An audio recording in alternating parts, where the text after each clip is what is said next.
Oppenheimer presenta. Llega a usted por cortesía de...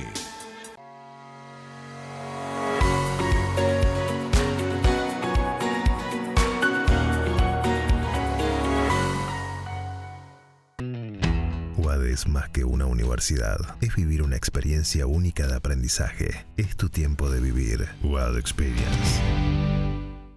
¿Sabías que según un estudio de la Universidad de Oxford, casi la mitad de los trabajos actuales podrían dejar de existir en 10 años? La inteligencia artificial llegó para quedarse. ¿Cómo te va a afectar la automatización? ¿Cuáles son los trabajos del futuro? Andrés Oppenheimer te lo cuenta en su nuevo libro, Sálvese quien pueda. Y no te quedes atrás. Encuéntralo en librerías.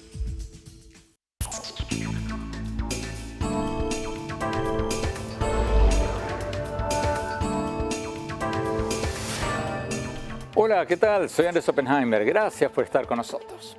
Se está aclarando cada vez más el panorama sobre quiénes van a ser los principales aspirantes a la presidencia en las elecciones del año que viene en México.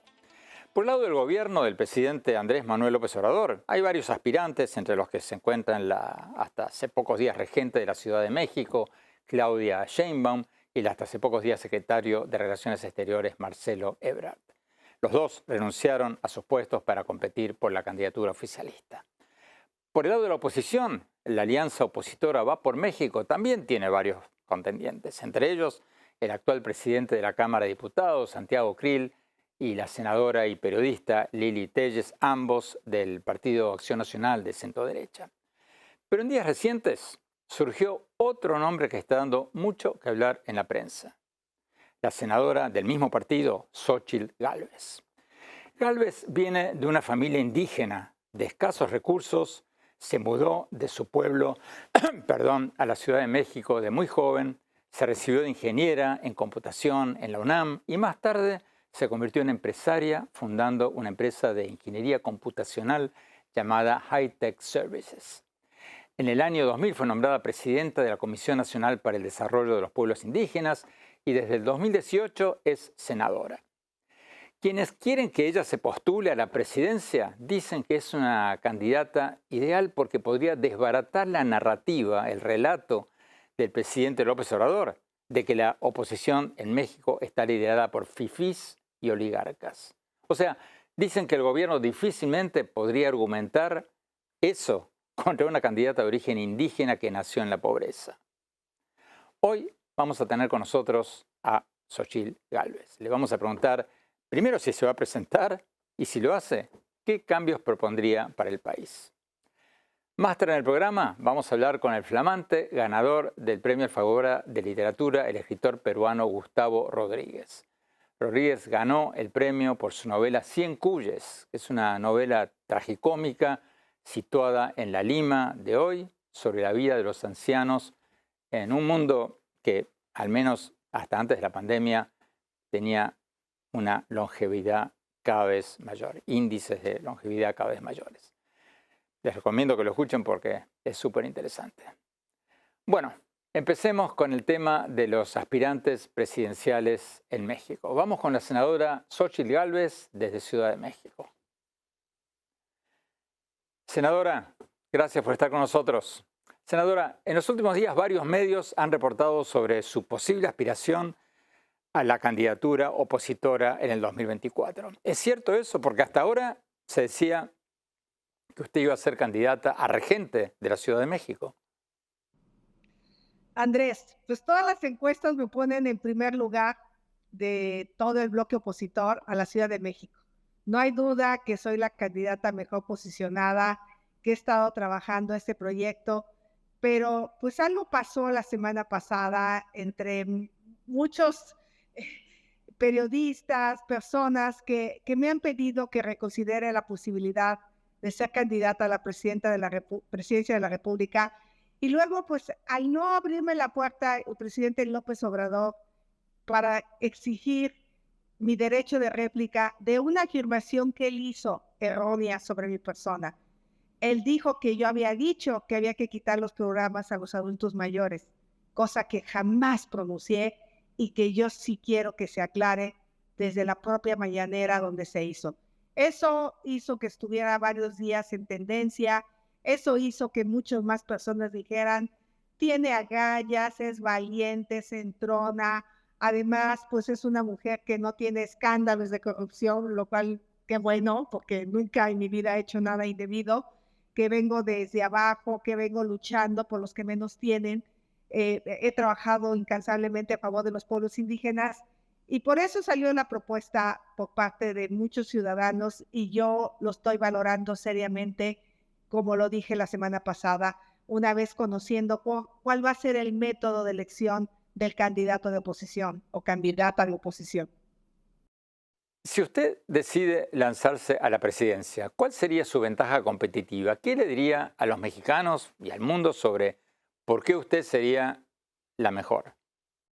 Que los mexicanos merecen más, que estoy de acuerdo con las pensiones de adultos mayores, también tienen que tener medicamentos, que estoy de acuerdo en que podamos apoyar a los jóvenes, como en mi caso, que venimos de escasos recursos económicos, para tener una beca.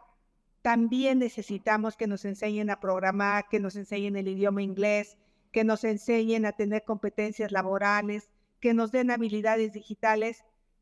En mi caso, eso fue lo que me sacó adelante. El haber sido becaria del Centro de Cálculo de la Facultad de Ingeniería y de ser telefonista y de ganar 2,000 pesos, pues empezar a ganar pues el equivalente a $2,500 mensuales. O sea, lo que tú puedes hacer con eso, cambiarle la vida a tu familia. O sea, mi experiencia me dice que hay que apostarle a las habilidades, al talento. Sé que mucha gente me ve en Estados Unidos. Allá está la mitad de mi pueblo, en Florida, en Las Vegas, y se han tenido que ir porque no encuentran las posibilidades en México. Lo que yo quiero es que los jóvenes no tengan que emigrar porque hay una política que los impulsa a emprender su negocio. Tenemos cerca el nearshoring, la relocalización de las empresas, y México puede tener la mejor posibilidad en 100 años, pero para tenerla necesitamos energía renovable. Ese es mi pleito con el actual presidente, que le sigue apostando al petróleo. Entonces, lo que yo creo es que le puedo decir a los jóvenes que yo venir de un pueblo indígena y haberme preparado en temas de tecnología, en temas de inteligencia artificial, hace que tu vida cambie. Y yo estoy convencida que este país está lleno de talento, de capacidad, y lo que la gente necesita es un empujón, nada más. Cuéntenos su historia, senadora, porque quienes la apoyan dicen que usted sería la candidata ideal para desbaratar la narrativa de López Obrador de que la oposición está liderada por fifís y oligarcas. ¿Cuál es su historia? Mira, yo vengo del estado de Hidalgo, pero más allá de mi origen es la violencia que hay hacia las mujeres, el alcoholismo en el que yo crecí producto de problemas que mi padre tenía con esta manera de beber, pero la falta de oportunidades. En ese entonces, en mi pueblo, hoy solo había solo escuela primaria, no había secundaria. Obviamente, 60 años después, las cosas han cambiado para bien también en el Valle del Mezquital, me da gusto, pero irme a la ciudad a vivir sola, a buscar el sueño de ser ingeniera, sin tener las competencias necesarias, porque el gran problema que tenemos los que venimos de zonas rurales es que el piso no está parejo, no está parejo. Nosotros no tenemos los niveles de matemáticas, de ciencias que muchos niños tienen en la ciudad. Entonces nos cuesta mucho trabajo emparejar.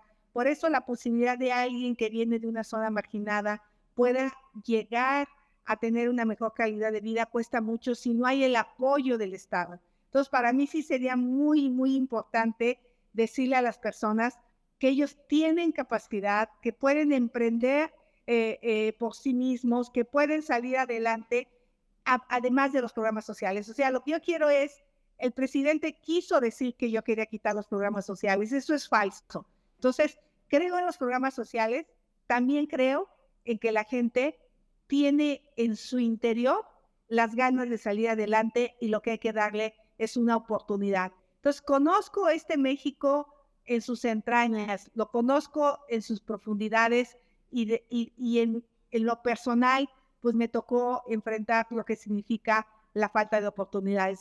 Si se lanza la presidencia, ¿podría hacer una campaña en las zonas rurales de México hablándole a la gente en sus lenguas nativas, en las lenguas indígenas?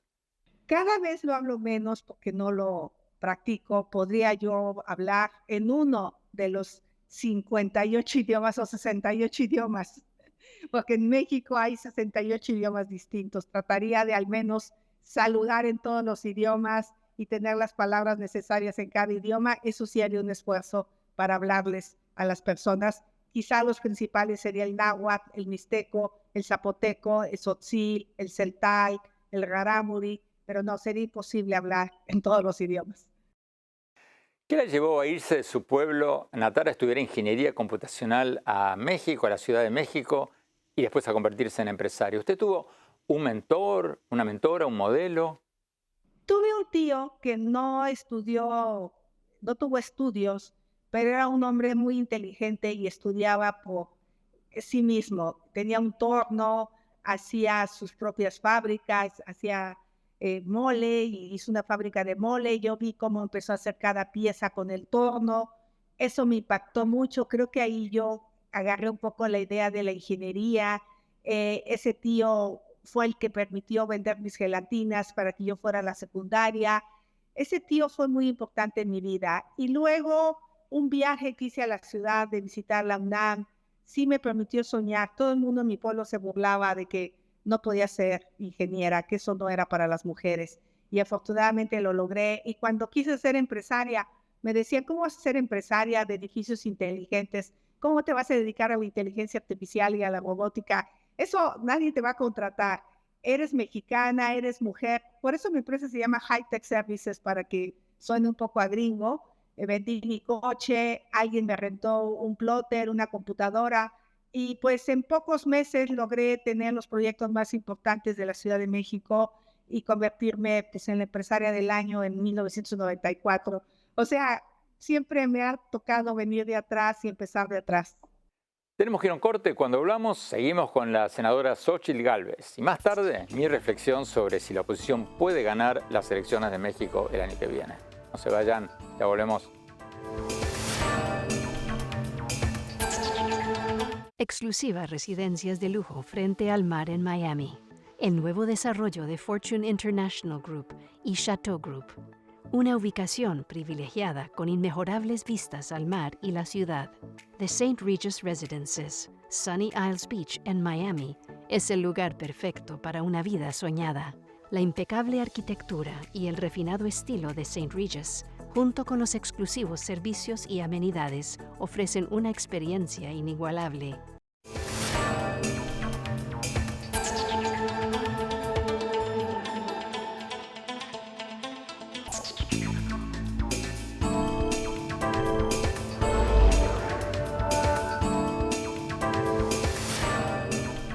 Gracias por seguir con nosotros. Estamos hablando con la senadora mexicana Xóchitl Gálvez, que está considerando muy seriamente competir en las elecciones presidenciales del 2024, buscando la candidatura de Alianza Opositora Va por México.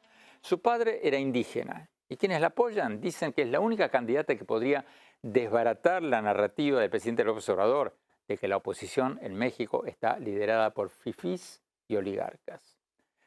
Difícilmente podrían argumentar eso contra una candidata de origen indígena nacida en la pobreza. Sigamos con la entrevista.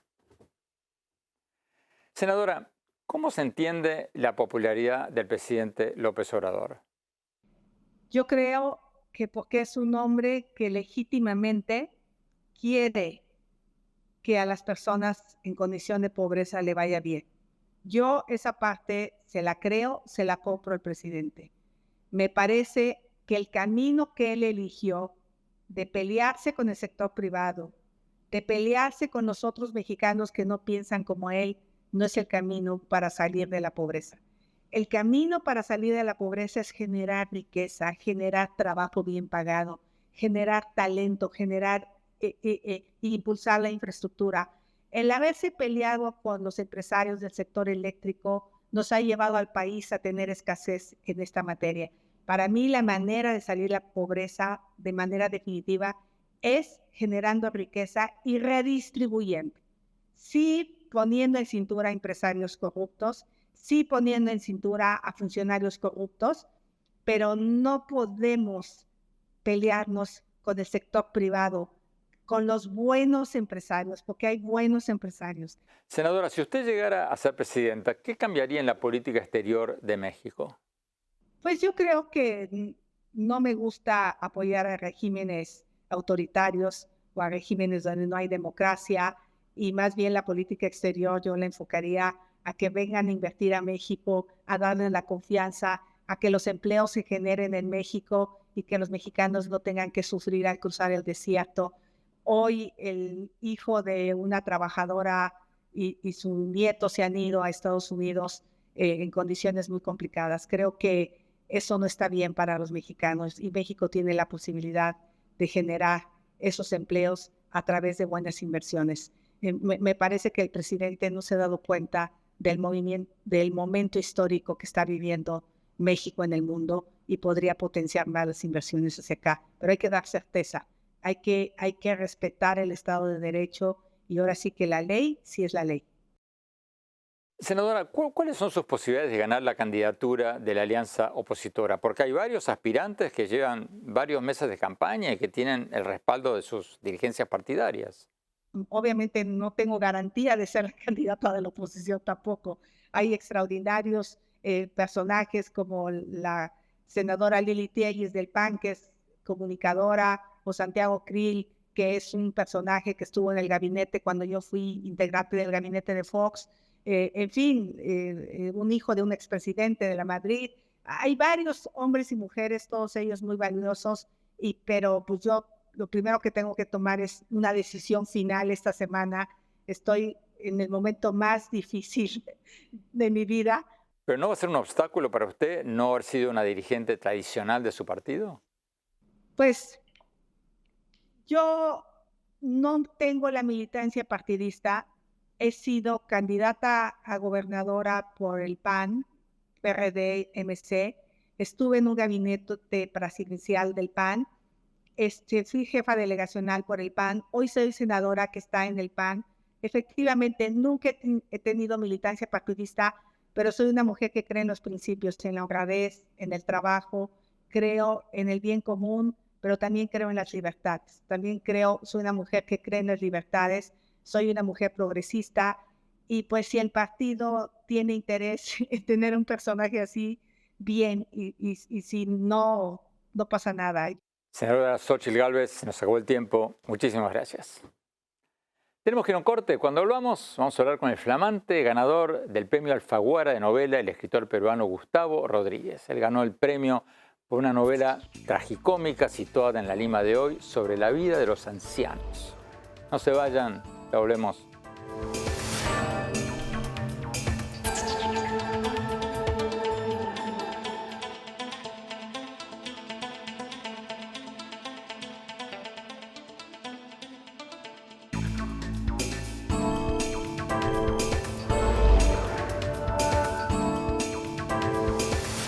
Gracias por seguir con nosotros. El escritor peruano Gustavo Rodríguez acaba de ganar el premio Alfaguara de Literatura por una novela llamada 100 Cuyes. Es una novela tragicómica situada en la Lima de hoy, que trata de la vida de los ancianos en un mundo en que la gente, por lo menos hasta antes de la pandemia, es cada vez más longeva.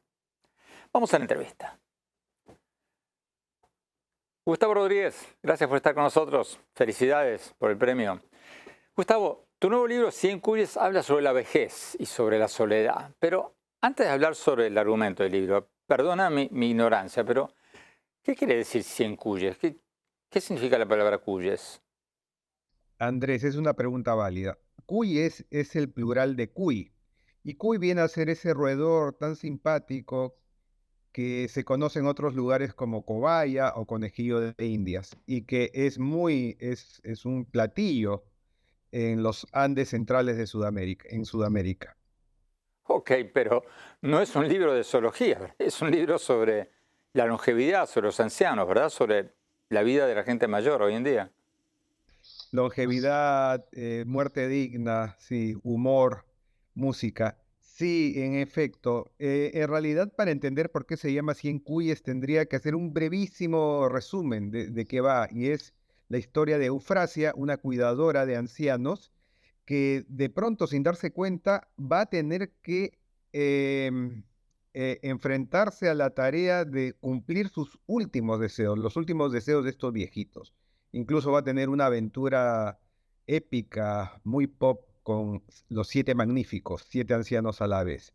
Y los cuyes, los 100 cuyes, vienen a ser la metáfora de la contraprestación por el servicio que Eufrasia realiza. No es que los viejitos le vayan a pagar con cuyes o que ella necesariamente vaya a comprar cuyes después con lo que le den. Pero la metáfora se va a entender conforme se lea la novela. En el mundo hoy en día se habla mucho de vivir más, pero no tanto de vivir mejor. Cuéntanos un poco, por favor, cómo juegan esos elementos en tu novela. Bueno, esa es la gran paradoja, ¿no? de la novela. Vale la vida que extendamos nuestra vida, pero que ese último tramo no tengamos calidad de vida. O sea, ¿vale la pena eso? Digamos que es una de las preguntas que flotan. Y yo creo que empezó, como empiezan mis novelas, con una inquietud muy egoísta. Y es que cuando uno llega a cumplir la cincuentena, ya empieza a intuir en qué lugar de la carretera está. Uno ve a sus padres languidecer, a fallecer, a sus mentores también desmoronarse, ¿no? Y uno intuye que va avanzando en la fila. Y es lo que me pasó a mí. Empecé a hacerme preguntas sobre ellos, sobre las dolencias que uno empieza ya a sufrir de a poquitos. Y yo uso la literatura o la escritura en este caso para responderme muchas de estas cosas. Y uso la ficción para respondérmelas. Hay una frase en el libro tuyo que me pareció muy interesante. Ahí dices que, abro comillas, la vida es como un partido de fútbol. No importa cómo comienza, sino cómo termina. Cierro comillas. En tu novela, ¿quiénes son los que terminan mejor este partido de fútbol? Hay dos tipos yo creo que todos terminan bien, porque hay dos tipos de ancianos en la novela, Andrés. Hay un par que están, volviendo a la metáfora del fútbol, están pidiendo que el árbitro pite de una vez y que se acabe el partido. Ya no pueden más. Hay un par de ancianos ahí y Eufrasia tiene una relación con ellos muy afectuosa. Es una bonita relación. Y hay otro grupo de ancianos que son los que viven en un albergue, en una residencia, ¿no? Los 7 magníficos se hacen llamar, que al estar acompañados y no en soledad, como los otros ancianos, se sienten bien, todavía tienen los mismos referentes, bromean entre ellos. Como decía uno de los ancianos en la novela, ¿no?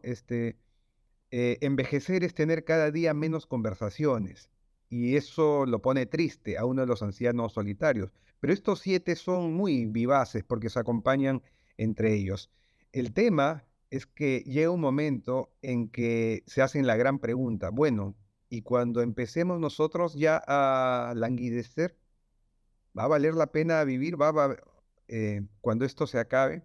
Entonces, como toda literatura que intenta que sea buena, pues mi novela lo que procura es, más que dejar sentencias, dejar preguntas para que el lector finalmente las procese. La novela, a pesar de tocar un tema que podría sonar trágico, no es tan trágica, ¿verdad? No, es tragicómica en realidad. Es decir, yo creo que eso es una de las razones por las que Cien Cuyes fue premiada por el jurado del premio Alfaguara, porque, como lo dijo Claudia Piñeiro, que fue la presidenta del jurado, en esta novela, en una misma página, te vas a conmover y te puedes carcajear. Y me gusta que sea así, porque la vida es así, ¿no? Es tragicómica. Tenemos que ir a un corte. Cuando volvamos, seguimos hablando con el ganador del premio Alfaguara de Literatura de este año, el escritor peruano Gustavo Rodríguez. Y después, nuestro segmento El Innovador de la Semana y mi reflexión de la semana. No se vayan, ya volvemos.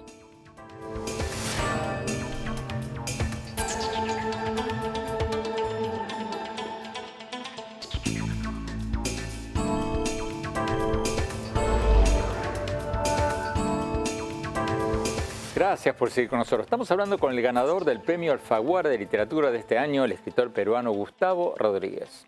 Sigamos con la entrevista. Gustavo, en toda tu obra está muy presente tu país, Perú. ¿Cómo ves la situación política de Perú ahora? Uy, ¿cuánto tiempo tenemos? O sea, valdría la pena que esto salga en Netflix como una serie así de, bueno, de terror a veces. Bueno, ahora hay una calma preocupante todavía.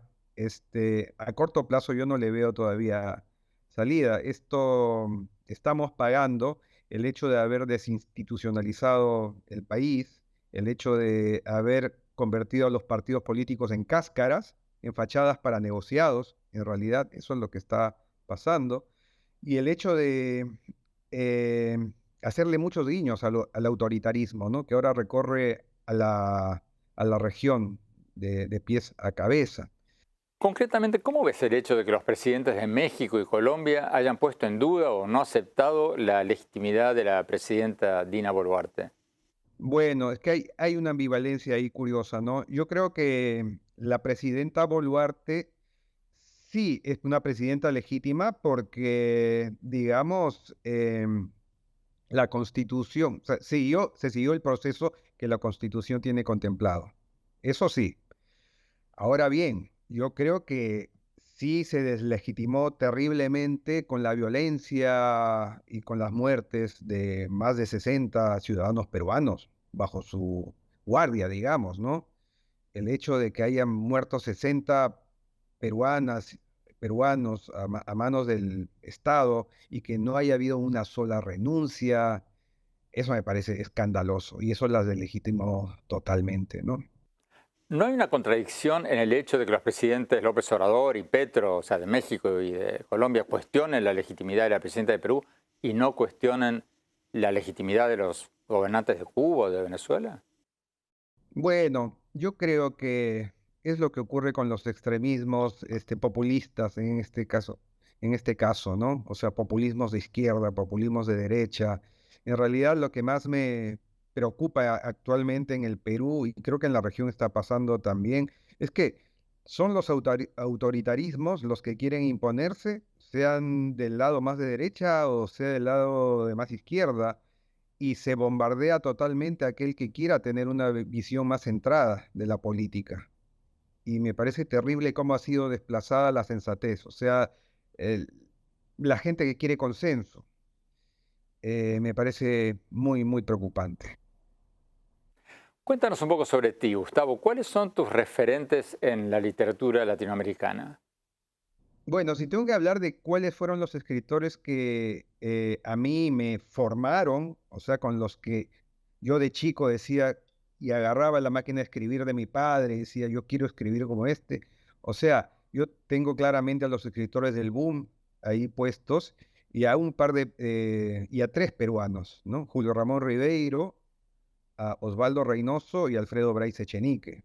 Yo con Alfredo Bryce Echenique sí me siento en sintonía por la combinación de ternura y humor. Me llama la atención que entre los tres peruanos que acabas de nombrar no figura Mario Vargas Llosa, el más conocido de todos, para muchos el mejor. Mira, Vargas Llosa yo lo admiro muchísimo, pero tiene una literatura que yo celebro como arquitectura, la brillantez de recursos que tiene. Yo creo que no hay ningún otro escritor vivo actualmente que haya escrito 5 obras maestras como él. Entonces, Vargas Llosa está en un altar especial. Lo que ocurre es que yo me identifico más con la literatura sentida, o sea, la que te hace sentir en el momento, ¿no? Por supuesto que Vargas Llosa es un portento, ¿no? Pero yo hablo de esos escritores que a mí me hicieron palpitar el corazón porque me identificaba con la ternura. ¿Has podido vivir de la literatura últimamente? No, no, no, no se puede vivir enteramente de la escritura, no. Yo durante muchos años tuve un oficio oficial que era el de la publicidad. O sea, yo escribía campañas publicitarias, campañas de comunicación, llegué a hacer campañas presidenciales incluso. Finalmente, Gustavo, volvamos a esa frase tan interesante que tienes en tu novela. Esa frase que dice, abro comillas, la vida es como un partido de fútbol, no importa cómo comienza, sino cómo termina, cierro comillas. ¿Cómo te gustaría a ti personalmente terminar tu partido de fútbol, por así decirlo? Uy, Yo creo que como Jack Harrison, que es uno de los personajes en la novela, riéndome y con un whisky en la mano. Gustavo Rodríguez, muchas gracias. Felicitaciones de nuevo por el premio. Tenemos que ir a un corte. Cuando volvamos, vamos a nuestro segmento habitual, El Innovador de la Semana. Hoy tenemos uno muy interesante. No se vayan, ya volvemos.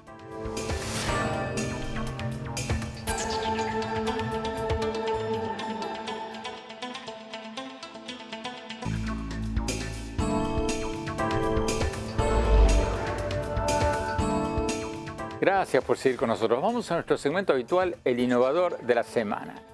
Según una encuesta mundial de Gallup, un 60% de la gente no se siente compenetrada con su trabajo y un 19% de la gente se siente miserable en el trabajo. Hoy vamos a hablar con Guido Kuznicki, el cofundador de Lara AI, una plataforma que le pregunta a los empleados de las empresas cómo se sienten ellos en el trabajo, si están estresados, si están contentos o disconformes, para que las empresas puedan saber mejor cómo piensa su gente. La plataforma reporta haber recaudado ya más de $1 millón y tiene más de 35 compañías clientes en varios países latinoamericanos. Vamos a ver de qué se trata. Vamos a la entrevista. El Innovador de la Semana es presentado por falabella.com, un nuevo punto de partida. Guido Kuznicki, muchas gracias por estar con nosotros. Guido, si entiendo bien, Lara AI, la compañía de ustedes, es un psicólogo digital para empresas, algo así, como un portal que le pregunta a los empleados de las empresas cómo se sienten personalmente. ¿Así es la cosa? Yo diría, es como una persona, es un miembro más del equipo de recursos humanos, pero virtual. Bueno, más que un psicólogo digital es una extensión, es una persona más del equipo de recursos humanos de las compañías, pero digital. Es decir, permite tener conversaciones con los empleados o los colaboradores en las compañías y que les haga preguntas del estilo ¿cómo está siendo tu experiencia en la compañía? ¿Cómo ves tu oportunidades de desarrollo de la carrera? Y genera métricas en tiempo real sobre cómo están las personas en la compañía. Pero, Guido, ¿los empleados no tienen miedo de contárselo a una plataforma que le pasa la información al empleador? Si una persona está estresada o su jefe lo está volviendo loco, ¿se lo va a contar a ustedes sabiendo que ustedes le pueden pasar esa información a su empleador? Es una súper buena pregunta. Digamos, si quieres te la respondo primero con algunos números. Nosotros tenemos una tasa de respuesta, digamos, de los empleados hacia este bot, que oscila entre un 80 y un 90% según la época del año. Es decir, que las personas en algún punto están súper dispuestas a hablarles a una tecnología, pero sobre todo la finalidad de esta tecnología no es estar digamos, como así decirlo, entendiendo qué piensa la gente, sino que es genuinamente buscar ayudar, ¿no? Es decir, detectar cuáles son esos problemas que las personas tienen en la experiencia con su compañía. Nuestra tecnología tiene un bot que contacta proactivamente a todos los colaboradores o empleados de una compañía, una vez por mes más o menos, y le hace entre 8 a 10, 12 preguntas sobre cómo está siendo la experiencia de esa persona en la compañía. Esas preguntas pueden ser sobre los beneficios de la compañía, sobre si cree que hay una buena comunicación, sobre sus posibilidades de desarrollo de carrera, y después genera analíticas o métricas en tiempo real para los equipos de recursos humanos, siempre con el fin de que mejoren aquella experiencia que las personas están diciendo. Así que siempre es con una finalidad de mejorar la experiencia de las personas, ¿no? ¿Pero un empleado disconforme con su sueldo, con su jefe, con su jefa, se lo diría a ustedes? Siempre nosotros cuidamos confidencialidad, ¿no? Es decir, buscamos siempre que todas estas conversaciones sean confidenciales, y a fin de cuentas que las personas puedan, digamos, de esa manera, ser súper sinceras con la compañía. Obviamente que todo esto trae un cambio en algún punto de lo que llamamos la forma de pensar de las compañías, porque, insisto, esto tiene que ser siempre con la finalidad de ayudar a las personas, porque si lo que buscan es otra cosa, no les va a terminar funcionando porque estas métricas a fin de cuentas son confidenciales. Digamos, o sea, por ejemplo, por decir un ejemplo muy, muy concreto para que se entienda. Si yo contesto algo en mi compañía, mi líder no puede saber que lo dije yo, ¿no? Por decir un ejemplo, sino que es confidencial, son datos agrupados, anónimos. Guido Kuznicki, muchísimas gracias, mucha suerte. El Innovador de la Semana es presentado por falabella.com, un nuevo punto de partida. Tenemos que ir a un corte. Cuando hablamos, mi reflexión sobre el tema con el que iniciamos el programa, las elecciones del año que viene en México. ¿Quién va a ganar? No se vayan, ya volvemos.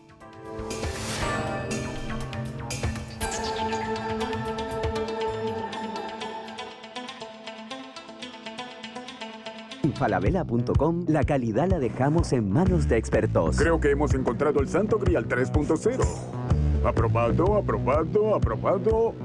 Caracoles. Miles de marcas, miles de emprendedores, la mejor calidad. Todo lo que necesitas está en el nuevo Falabella.com. Descarga la app.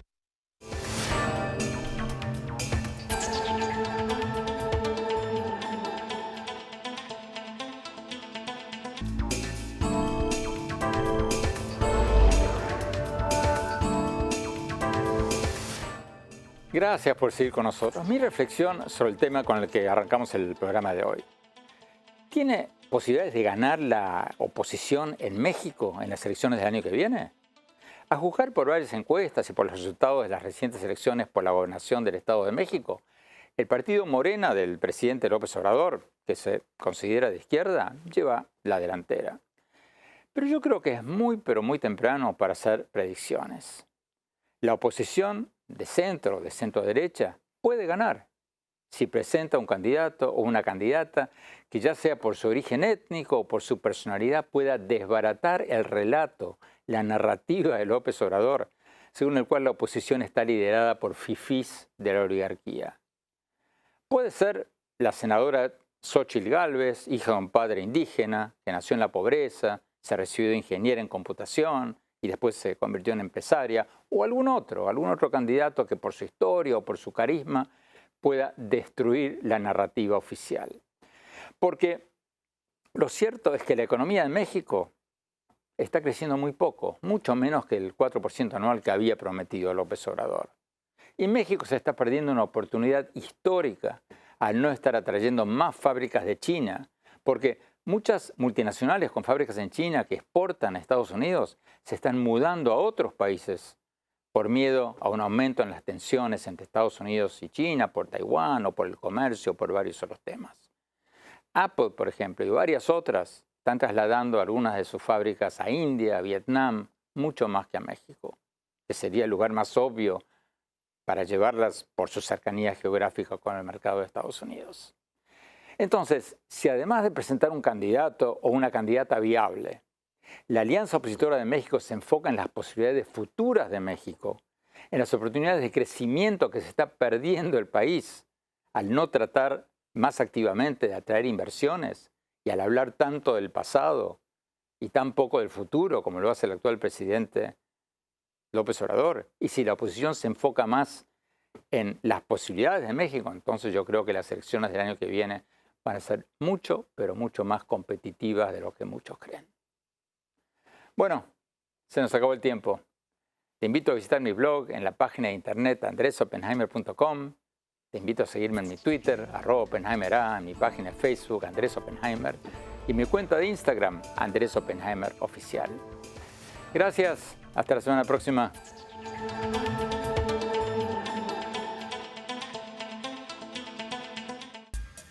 Oppenheimer presenta. Llega a usted por cortesía de...